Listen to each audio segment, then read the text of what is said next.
6 Things About Islam.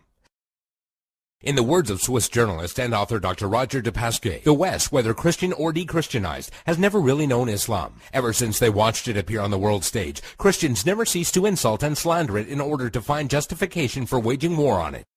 It has been subjected to grotesque distortions, the traces of which still injure the European mind. Even today, there are many Westerners from whom Islam can be reduced to 3 ideas: fanaticism, fatalism, and polygamy. Of course, there does exist a more cultivated public whose ideas about Islam are less deformed. There are still precious few who know that the word Islam signifies nothing other than submission to God. One symptom of the ignorance is the fact that the imagination of most Europeans, Allah refers to the divinity of the Muslims, not the God of the Christians and Jews.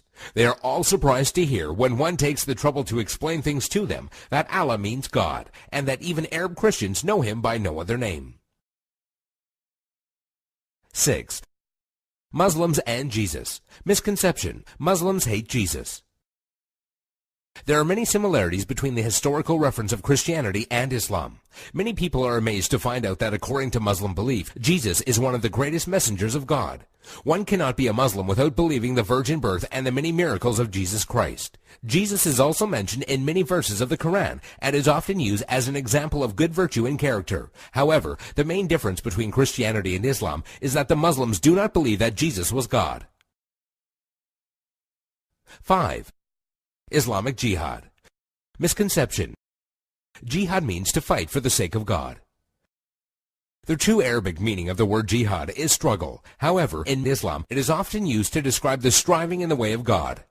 There are many forms of jihad, but most important ones are jihad al-nafs, jihad against oneself, jihad bil-lisan, jihad by being vocal, jihad bil-yad, jihad by using action, and jihad bis-sayf, jihad by using the sword. Each jihad is ranked differently, and it was reported that Muhammad returned from a battle and said, "We have returned from the lesser jihad, going into battle, to the greater jihad, the struggle of the soul." This means that a Muslim struggling against himself and his soul is more important than the jihad of going into war. Another misconception is that only when a person dies in war does that person become a martyr. This is, however, false, and it is believed that anyone doing anything for the sake of God and is killed becomes a martyr. A person who dies while performing pilgrimage in Mecca, a woman who dies while giving birth, or even someone who dies in a car crash while he was on his way to the mosque are all considered martyrs. 4. Muslim savages. Misconception: Muslims are savages and barbaric during war. Quite the contrary. When it comes to the conduct of war, there are 8 rules that every Muslim army must obey. 1. Do not commit treachery.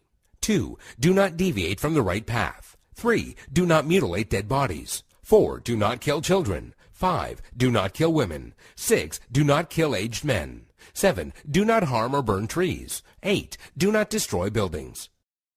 During the Crusades, when Saladin defeated the Franks, he honored the defeated Frankish army and supplied them with food.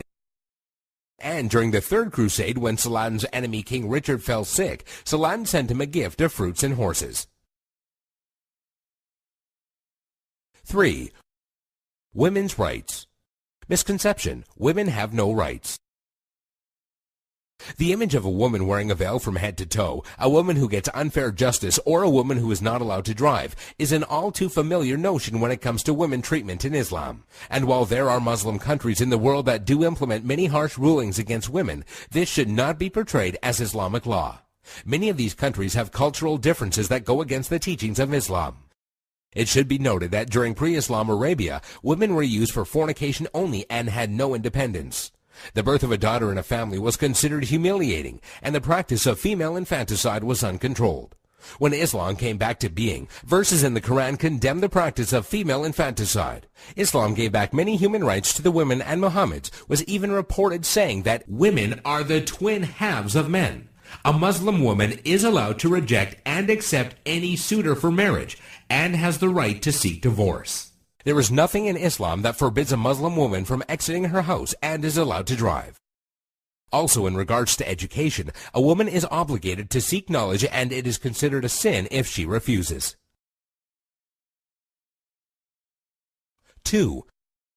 By the sword. Misconception: Islam was spread by the sword.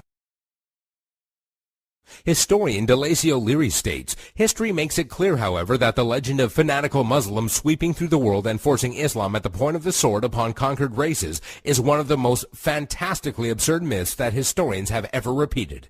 There is no record in history that shows people forced by sword point to convert to Islam. When Islam spread through countries, they would set up private churches and synagogues for the non-Muslims they were governing, and because of the good treatment they had received, they themselves would convert. If one considers the small number of Muslims who initially spread Islam to the West, all the way from Spain and Morocco into the East from India and China, one would realize that such a small group of people could not force others to be members of a religion against their will. It is also interesting to note that when the Mongols invaded and conquered large portions of the Islamic Empire, instead of destroying the religion, they adopted it.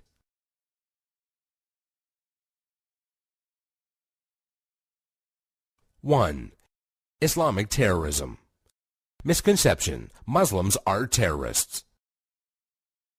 This is by far the biggest misconception of Islam, given unfairly by stereotyping and the public image that the media gives. Has anyone else noticed how when a specific group of people attack another group of people, it is labeled as a hate crime, but when a Muslim opens fire on anybody, it is quickly regarded as terrorism?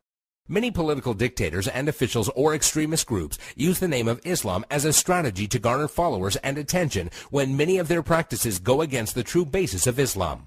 The media has also portrayed Islam as a cult or a club where if you join you become a terrorist, and that is now part of your agenda. However, all over the world people practice Islam in the true form and use it as a way of life. There are many verses in the Quran that go against the idea of terrorism. Some of these verses include, "Fight the way of Allah, those that fight you, but do not transgress limits, for God does not love transgressors."